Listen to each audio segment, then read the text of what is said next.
Hello everyone, my name is TheUhhoh, and today we're doing some more Runescape. Previously we actually started this pretty legit quest chain to solve the Mega May challenge, I suppose that's what you could call it. It's basically a series of little mini quests where you have to solve a mystery and find murderers and thieves and apparently monsters as well, because for some reason monsters have started appearing, and sea folk, because fishermen are also now starting to disappear, which, is a great sign of things to come. We're looking around here for a certain guy. We actually don't know what he is or what he's named, just the mysterious and suspicious individuals around Ned's house. Apparently the wise old man might be able to help us, but I think we talked to the wise old man, and he honestly didn't have anything to say. There's got to be, maybe Miss Schism. Maybe Miss Schism is the suspicious individual that they're talking about. Yeah, here, it is her. Hello, I'm here to investigate the disappearance of some of Ned's rope. Can I ask you a few questions? Not sure why this is such an important thing. To be honest with you, the disappearance of rope doesn't seem that significant, unless this is linked to another quest. Actually, yeah, I think it is. I think there's one quest where a guy actually disappeared, and that somehow links to this. So maybe, yeah, that would explain it. I wouldn't be here if this was just trying to find some bastard's rope. That's not how this works. Alright, can I ask you a few questions? I guess it wasn't me. Well, aren't you awfully quick to throw blame away from yourself? I'm sure you're guilty of something. Some rope has vanished from Ned's upstairs within the last few days. Has there been any suspicious happenings to report? I did hear some unusual splashing and creaking a couple of times last night. It felt like someone rowing a boat. I thought no more of it until a bit later when I heard a branch cracking, some rustling coming from above. Oh? What the fuck? Where were you? Where would this rustling even come from? Like, in your house? Why would you fucking hear rustling in your house? I mean, it's not like you have a house, to my knowledge. I mean, I've only ever seen you out here, literally sitting creepily on the corner staring through that guy's window. Maybe you were evicted by the old man. That might explain it. I think I saw some movement up the roof from the corner of my eye. Up the roof? What? I was worried it might have been a vampire. Someone in the house might have heard more. Well, given that you live in Draenor, that is actually something you probably do need to worry about, so good on you. Maybe you're not as, stupid as you look. Maybe you actually are onto something. Turns out you're the one true doomsayer. Everyone else, everyone in the town, they ignore you. They ignore everything that you say, but you're the one that knows the truth. You're not the stereotypical doomsayer that's crazy and off his knocker. No, you're actually right. There probably is something wrong. Alright, so we need to go talk to Ned's wife, who is apparently upstairs. Why didn't we talk to her first? That seems like the most logical thing to do, If there's a break-in into the house, usually you want to investigate the two people that are in the house. Hello, Ned was just telling me that some of his best rope went missing. Nothing looked out of place this morning, but the crate containing that rope that we store over there was empty. I'm here all the time and I didn't see anything. It's a mystery to me. It must have happened at night while I was sleeping. And it's not more disconcerting to you the fact that someone clearly came into your room, into your house, while you were sleeping, rummaged through your things, and you didn't wake up. That's not disconcerting to you in any way whatsoever. And if that girl down there is to be believed, Miss Schism down there is to be believed, he didn't just walk into the house, he broke in through your fucking window. I mean, surely that's a much louder process. I mean, he'd be like swinging from the tree over here, jumping in through this little window. In fact, he'd probably fall down the stairs. How the hell didn't you hear him? You must be like the heaviest sleeper in human history.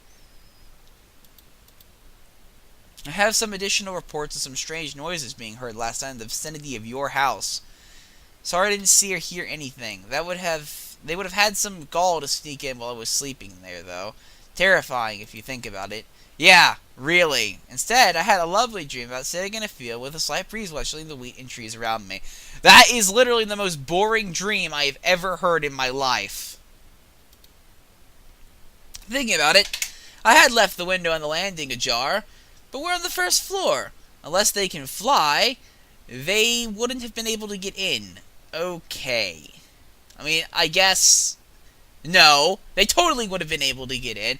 Have you not noticed that there is a little something called a tree next to your house that they can literally anyone, I could go down there and crawl up that tree. You could probably crawl up the tree, depending on how old you are. I mean, you're not that old. I'm sure you could do it, and even if you were, it's not a really hard tree to climb. Jesus Christ, these people. Investigate the outside of the house leading up to the landing window. I'm assuming it's this window, right? This is the window they're talking about, because this is the only way that he would be able to ever... Yep, tree. Called it. Tree leads straight to the roof of the house. Something nimble might have climbed it. There are a few broken twigs on the ground, as well as some straw. These are the kind of straw they use on building roofs. Okay. Oh, what's this? You find some dark fibers stuck in the bark of the tree. Let me guess, something to assist in climbing? Aha! I should report to Ned. Not sure what Ned's gonna say. I mean, there's not much we can do. Honestly, I'm surprised he hasn't just let this go. I mean, it's not like we're gonna be able to recover his stolen valuables. This isn't really something that you'd report and expect to have actually investigated and solved. It's just fucking rope. I've done my investigation. I think I know what happened. The culprit came by boat. Maybe it's the same boat that led to Skippy vanishing. Yeah, that's the guy I was talking about. They sneaked up to the tree, climbed it, moved into the roof, crept through the opened window, stole the rope, and went back the way they came while your wife was asleep upstairs. I got a few fibers from their clothes to her. I guess it's just fibers. I will find them and bring them to justice. Thank you, lad. How exactly? It's not like we have DNA evidence. It's not like it's that time period. I'm just saying. Just saying. You may have noticed a pretty large cut there. I actually lost internet connection a few nights ago, so I wasn't able to continue the recording. But now I'm back, and I'm able to continue it, so here we go, I guess. Welcome back. Anyhow, I kind of forgot where we were, so I'm going to actually have to click back up here, see what Mega May's got to offer. We're probably just going to continue this quest, the one we were doing, because it would make sense. We have to go to the Karumja banana platform, apparently, because something's happened to Karumja. We don't know what, but it's something, and it's lightly related to whatever the merman thing that's haunting the shores is. I'm assuming that's this quest. I mean, that's the only thing I can imagine taking me to Karumja. What, did he fucking steal bananas this time? Am I going over here to investigate fucking banana theft? You know, I wouldn't be surprised. I mean, we just dealt with the rope thief over there, which, to be honest, wasn't worth my time to begin with. Then again, this does link back to someone's kidnapping, so maybe it's worth it. It really depends. I don't know who this guy that went missing is, but if he's some rich, noble motherfucker, it might be worth it. He might be paying me the big bucks, and you know how I like the big bucks. Unfortunately, I'm going to have to spend some big bucks to get to Karumja. I think it's like, yeah, 30 coins. Because for some reason, they've monopolized the market of sailing over literally 5 feet. It's not like you can swim there. I mean, this mighty voyage that I look like I'm on right now is actually more or less like 10 minutes. Also, was I fused with someone? Because I had like weird black facial hair growing out of the bottom of my face, like a black neck beard. Alright, well, we're here now. We made the 5-foot journey to reach the shore, only to murder this random man. Literally one hit kill him.